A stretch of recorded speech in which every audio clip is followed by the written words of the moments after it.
morning and welcome to Beirut, Lebanon.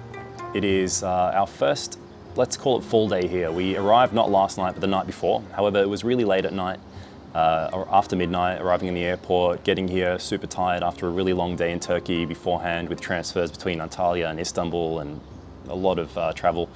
So we didn't really do too much the first day, I would say. It was just more to reconnect with family and meet up with my auntie and cousins and check out a couple of food places, but I was quite tired and it felt like a bit of a daze, to be honest.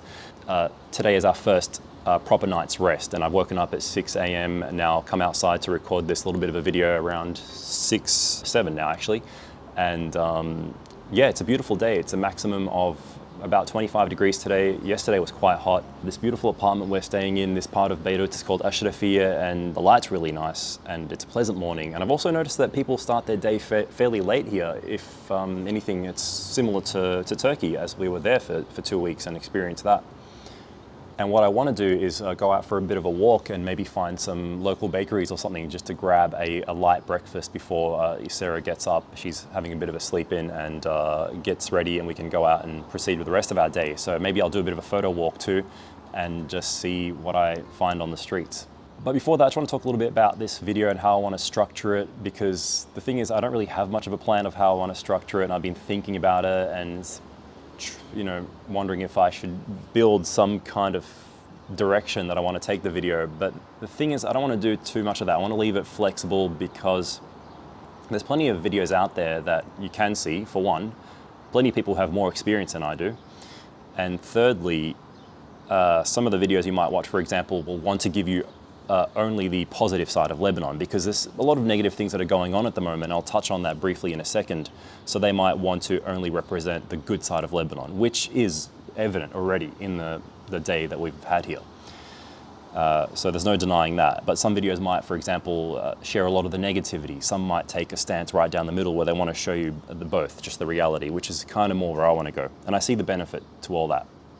Because if you're not aware, Lebanon is going through its most difficult time in history right now, which has been a very difficult history in general, but currently there is a massive economic crisis with inflation that continues to rise every day. There's an electricity crisis. We've already experienced multiple power cuts, and there is not enough government supplied electricity. There's a gas crisis, both in the sense of the fuel used for your cars and actual gas.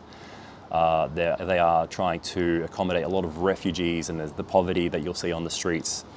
There is the massive explosion that happened in the middle of 2020 on top of the COVID pandemic, and probably some other things that I'm not mentioning. So I'm gonna leave that to you if you want to research into it, because I don't feel educated enough to represent or explain all these things. But the best I can hope to do is just give you or share with you my experience as I had it for these next 11 or 12 days. So I think that's the best way to go. Just share it as I experience it, because it's a very limited time here.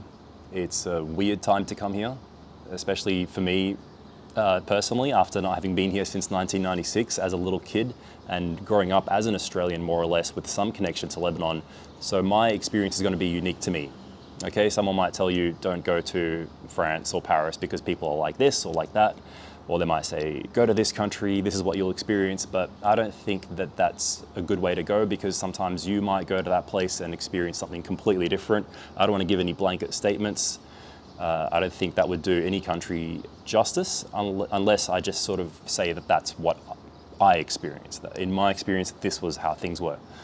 So I hope that works. We'll see.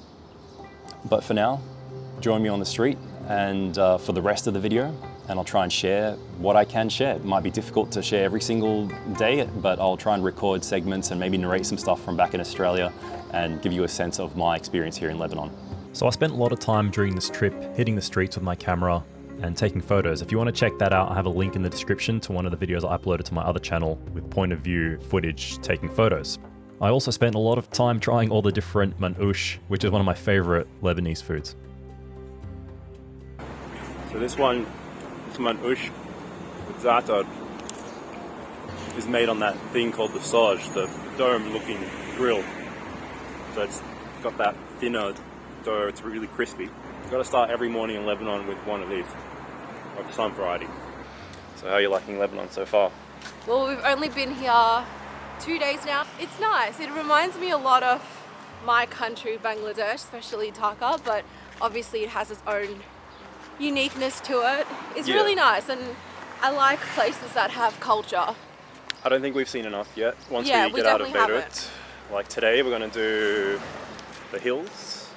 Yeah, we're going out of Beirut today, which I'm looking forward to, because we've just been in the main city area these last few days, and it's really nice, but I'm excited to see what more Lebanon has to offer. We have a good agenda today, but first we're going to get a coffee from a place that has pretty good reviews. It's called Caffeine Beirut or something like that. Yeah. So we're going to wait for a service now and catch, it's like a public ride share sort of thing. Yeah. Usually costs a few bucks. And because of the constantly rising inflation, which is quite unfortunate, the standard price of taking one of these rides fluctuates a lot. But obviously if you're coming in with foreign currency, you're still getting things fairly cheap in Lebanon. All right, back to the cafe where I ordered a V60 pour over. Sarah got an iced coffee. Okay, so the pour over I had was good, definitely much better than the coffees I've had so far. And how was your coffee, Sarah? This Good. croissant's so good. And you got a za'atar croissant. It's so good. Nice. All right, so let the journey continue, and we'll update you soon. Later that day, we went to check out Jeita Grotto, which is a short day trip out of the capital. It's a fairly popular tourist destination and apparently was one of the contenders for the 7 wonders of the world.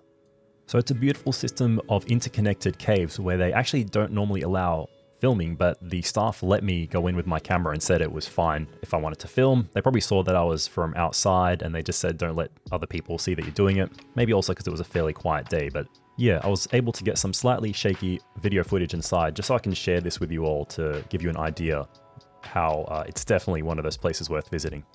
After this, we headed back and finished up our day. Then the next morning, I went for another morning photo walk and, of course, another manusha. There was a place I tried called Lord's Bakery. Pretty good, one of the better ones I had while in Beirut, and I would recommend it. You'll probably also notice all the friendly street cats around. I also had another well-reviewed cafe on my list, which was called Bunn, so I went to check that out shortly after. Again, more friendly local cats, and this cafe was quite nice, really nicely laid out, sort of like a modern specialty coffee type place. It was really good. This is one of the best coffees I had in Lebanon, or if not the best. But yeah, these first few days in Beirut were mainly spent fairly local, catching up with friends and family, trying different coffees and some great food, doing a bit of sightseeing like this Ferris wheel at an old theme park. But I think I'll end this chapter of the vlog here and save some of the other stuff for later.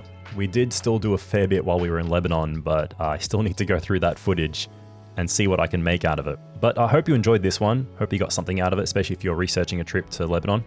Feel free to ask in the comments if you have any specific questions, and I'll see you in the next video.